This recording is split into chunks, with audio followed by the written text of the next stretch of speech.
여러분, 혹시 아침에 일어나서 혈당 수치를 재보셨을 때 갑자기 수치가 튀어 있어서 깜짝 놀라신 경험 있으시죠? 분명 전날 밤 특별히 단 것도 먹지 않았는데 말입니다. 저는 60년 동안 노인의학을 전공하면서 수많은 당뇨 환자분들을 만나왔습니다. 그분들이 가장 많이 하시는 질문이 바로 이겁니다. 선생님, 도대체 뭘 어떻게 먹어야 하나요?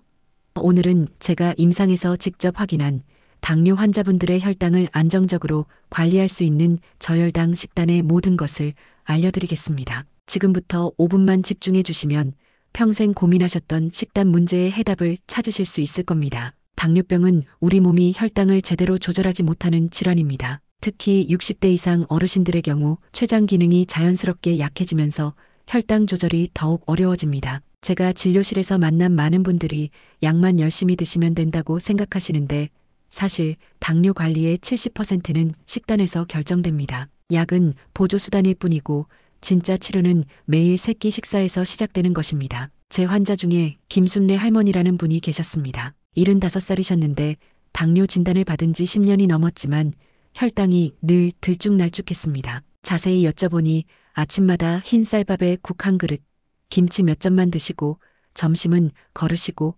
저녁에는 배가 고프셔서 밥을 2공기나 드신다고 하셨습니다. 이런 식습관이 바로 혈당을 롤러코스터처럼 만드는 주범입니다. 불규칙한 식사는 우리 몸의 혈당 조절 시스템을 완전히 망가뜨립니다. 오랜 시간 굶으면 몸은 비상 상태가 되어 다음 식사 때 혈당을 급격히 올립니다. 그러다 과식하면 혈당이 치솟고 이를 억제하려고 췌장이 무리하게 일하면서 결국 기능이 더 떨어지는 악순환이 반복됩니다. 특히 흰 쌀밥, 흰빵, 국수처럼 정제된 탄수화물은 마치 설탕을 그대로 드시는 것과 비슷할 정도로 혈당을 빠르게 올립니다. 동양의학에서는 예로부터 약식동원이라 하여 음식과 약의 근원이 같다고 보았습니다. 잘못된 음식은 독이 되고 올바른 음식은 최고의 약이 됩니다. 서양의학 역시 최근 수십 년간의 연구를 통해 식단이 당뇨 관리의 가장 중요한 요소임을 거듭 증명하고 있습니다. 그럼 이제부터 본격적으로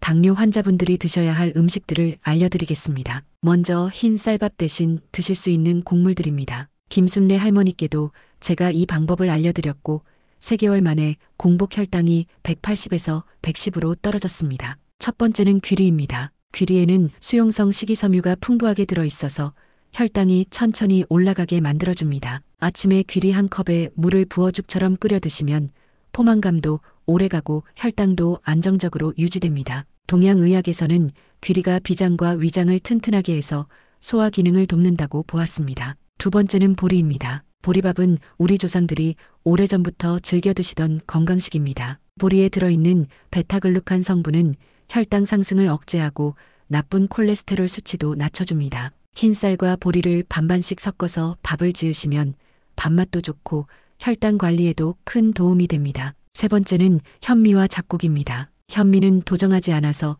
겉껍질에 있는 영양소와 식이섬유가 그대로 살아있습니다. 여기에 검은콩, 서리태, 팥, 녹두 같은 잡곡을 조금씩 섞어 드시면 영양 균형도 맞추고 혈당도 천천히 올라갑니다. 처음에는 현미가 질겨서 드시기 불편하실 수 있으니 물에 4시간 정도 불렸다가 밥을 지으시면 훨씬 부드럽습니다. 채소는 당뇨 환자분들에게 정말 소중한 보물입니다. 제가 만난 환자분들 중에서 채소를 몇 끼 충분히 드신 분들은 예외 없이 혈당이 안정적이었습니다. 먼저 여주입니다. 여주는 쓴맛이 강해서 처음에는 드시기 힘들 수 있지만 혈당 조절에는 최고의 채소입니다. 여주에 들어있는 카란틴과 폴리펩타이드 성분이 인슐린과 비슷한 작용을 해서 혈당을 낮춰줍니다. 동양의학에서도 여주는 열을 내리고 몸속 독소를 배출하는 약재로 쓰였습니다. 여주를 얇게 썰어서 물에 살짝 데친 후 참기름과 간장으로 무쳐 드시면 쓴맛이 많이 줄어듭니다. 두 번째는 양파입니다. 양파는 혈당을 낮출 뿐만 아니라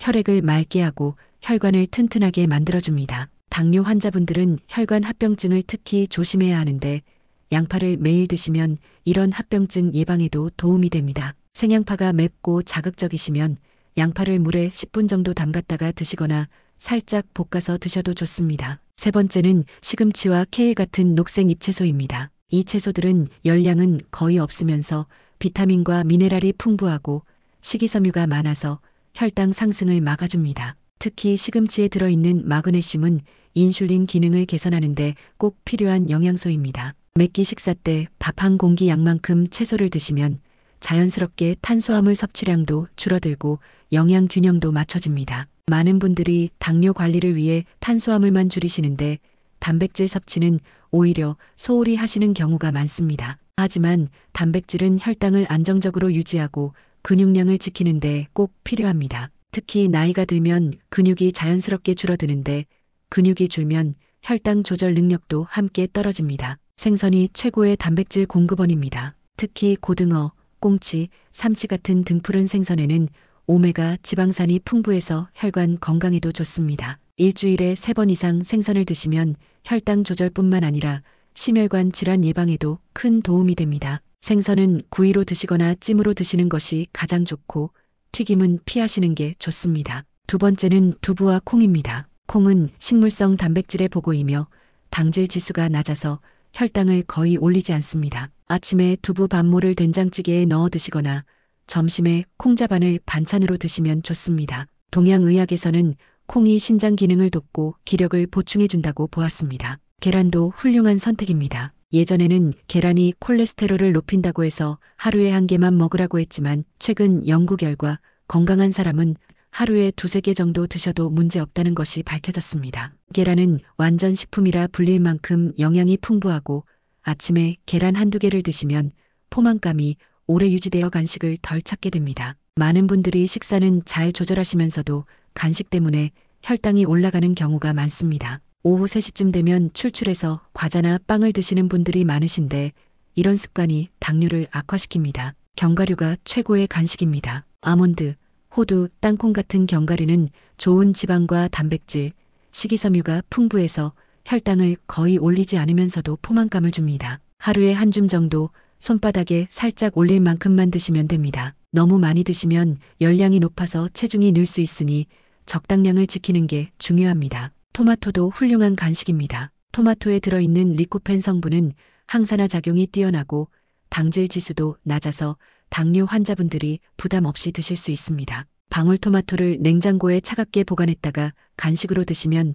시원하고 달콤해서 만족감도 높습니다. 음료도 신경 쓰셔야 합니다. 시중에 파는 과일 주스나 이온 음료는 설탕이 엄청나게 많이 들어있어서 절대 드시면 안 됩니다. 물을 가장 많이 드시고 가끔 보리차나 녹차를 드시면 좋습니다. 녹차에 들어있는 카테킨 성분은 혈당 조절에 도움을 주고 보리차는 열을 내려주고 소화를 돕습니다. 커피를 드신다면 설탕과 프림은 넣지 마시고 하루에 1~2잔 정도만 드시는 게 좋습니다. 여러분, 여기까지 보시느라 수고 많으셨습니다. 이 영상이 도움이 되셨다면 구독과 좋아요 버튼을 눌러주시면 제가 더 좋은 건강 정보를 준비하는데 큰 힘이 됩니다. 이론만 하시면 실천이 어렵습니다. 그래서 제가 직접 짠 하루 식단 예시를 알려드리겠습니다. 이 식단을 따라 하신 환자분들의 혈당이 평균 30에서 40 정도 낮아졌습니다. 아침 식사는 이렇게 준비하세요. 보리와 현미를 섞은 잡곡밥 반 공기, 된장찌개에 두부와 시금치를 넣어 한 그릇,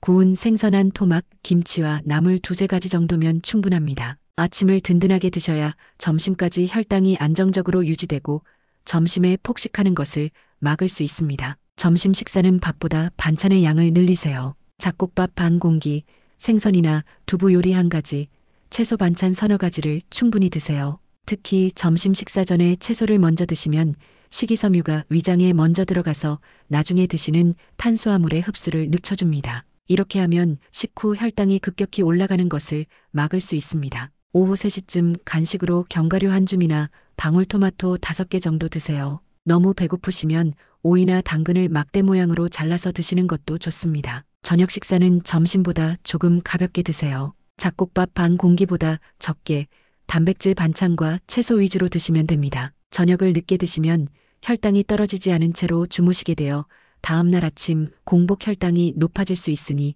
가능하면 저녁 6시나 7시 전에 드시는 게 좋습니다. 지금까지 당뇨 환자분들을 위한 저혈당 식단에 대해 자세히 알려드렸습니다. 60년 동안 수많은 환자분들을 진료하면서 제가 확신하는 것은 식단만 제대로 관리하셔도 당뇨는 얼마든지 조절할 수 있다는 것입니다. 김순례 할머니는 제가 알려드린 식단을 6개월 동안 실천하신 후 당화혈색소 수치가 8.5에서 6.2로 떨어졌습니다. 약도 줄일 수 있었고 무엇보다 본인이 스스로 건강을 관리하신다는 자신감이 생기셨습니다. 할머니께서 하신 말씀이 아직도 기억에 남습니다. 선생님, 제가 이렇게 건강해질 수 있을 줄 몰랐어요. 이제는 손주들과 여행도 다닐 수 있을 것 같아요. 여러분도 할 수 있습니다. 오늘 당장 냉장고를 열어서 흰쌀을 보리나 현미로 바꿔보세요. 내일 아침 식탁에 채소 반찬을 한 가지 더 올려보세요. 간식으로 과자 대신 견과류 한 봉지를 준비해보세요. 이런 작은 변화들이 모여서 여러분의 혈당을 바꾸고